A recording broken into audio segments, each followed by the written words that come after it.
Why was Ham cursed? Because he touched God's authority and became involved with God's government. Noah was wrong, but as far as Ham was concerned, he should have considered his position and God's government. The failure of the leader always becomes a test to us. Are we truly under God's government? If we are, we shall be blessed. If not, we shall lose the blessing. Noah's failure was a test to his sons. From the same test, one received a curse and two received a blessing. Whether you receive a curse or a blessing from such a test depends on how you involve yourself with God's government. Although Noah's failure was bad, it was a good opportunity for Shem and Japheth to receive the blessing. When I was young, I felt sorry for the record of the Bible. It seemed that whenever God did something, Satan would come in to damage it. At that time, I only saw the black side, not the white side. Later, the Lord showed me that the white side is greater than the black side. Noah failed. There was a black side. Noah's looseness, carelessness, and drunkenness and nakedness were all due to the work of the devil through the flesh. But this failure caused by the devil brought in a great blessing. Without this failure, the blessing of God could never have been as practical as it is now. However, do not say, "Let us do evil that good may come." Never say this. The blessing of God always exceeds the damage caused by Satan. Satan is damaging, but God is continually blessing. God seems to say, "Satan, do your damage to what I have done. Once you have done your damage, I shall come in to bless. My blessing will surpass your damage." Who will receive this blessing? Only those who are under God's government. Do not be bothered by the damage that Satan does to God's work. Keep yourself under God's government and out of the damage caused by Satan. You will receive a blessing. Ham missed the golden opportunity to receive the blessing. He missed it by neglecting the divine government. His talk to his brothers was based on fact. He did not spread a rumor or tell a lie. But Shem and Japheth, his two brothers, knew and respected God's government. Have you ever noticed what they did? And Shem and Japheth took a garment and laid it upon both their shoulders and went backward, and covered the nakedness of their father, and their faces were backward. And they saw not their father's nakedness. They refused even a glimpse at their father's nakedness. What they did was not only right and moral, it was very much under God's government.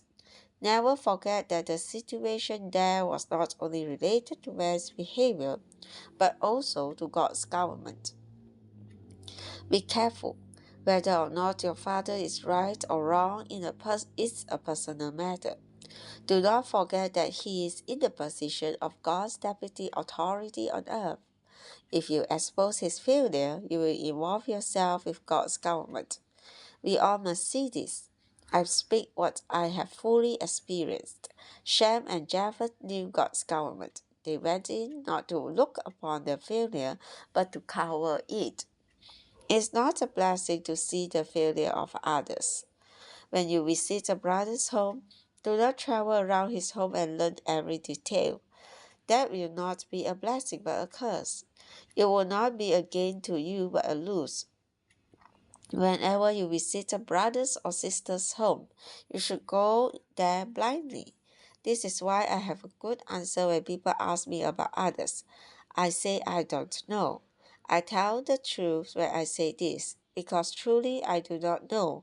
I have been invited to a certain brother's home a number of times, but I know nothing about it except for the living room and the dining room.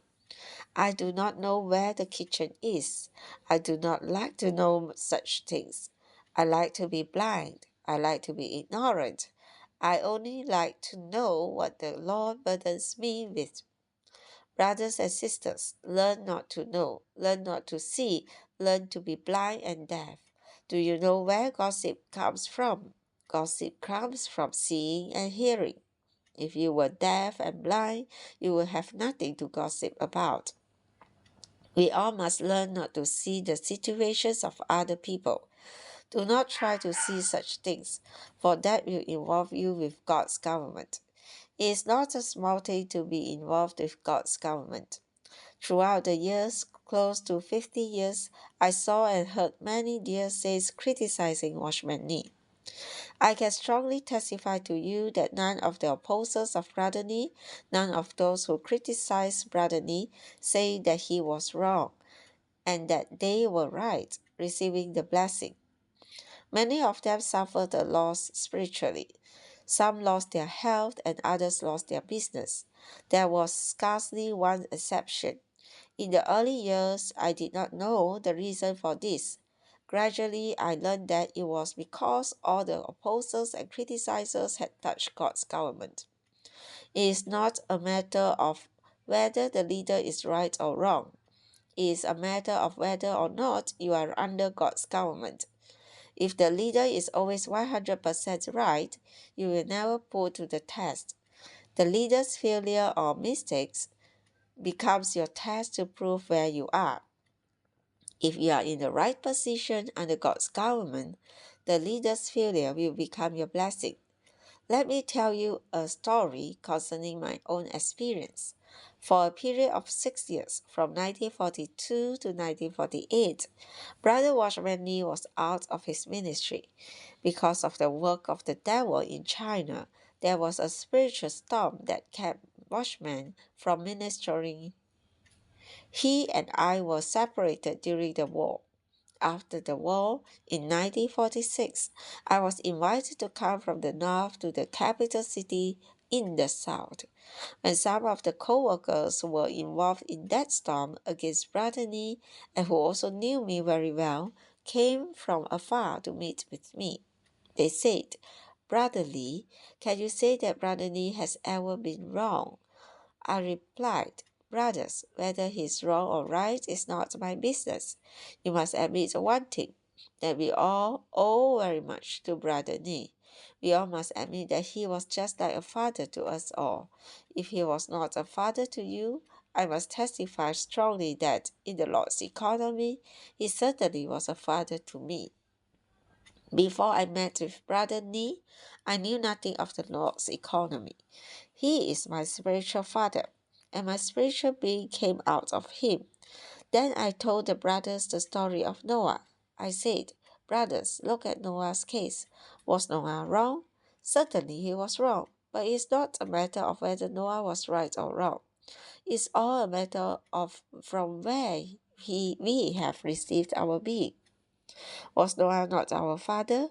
If he was your neighbor and not your father, it would be another story. But remember that you derived your being from him. He is your father. Whatever you are and whatever you obtain has come out of him. This involves you with the divine government. Brothers, I didn't see the thing for which people condemn Brother Nee. Even if I did see that he was wrong, I have no position to say anything about his wrongdoing, because he is my spiritual father, and my spiritual being came out of him. I could never say anything against him. I am under God's government. Brothers, you must consider that it is not a small thing to be against our spiritual father. When you were not against Brother Nee, what was your inner feeling?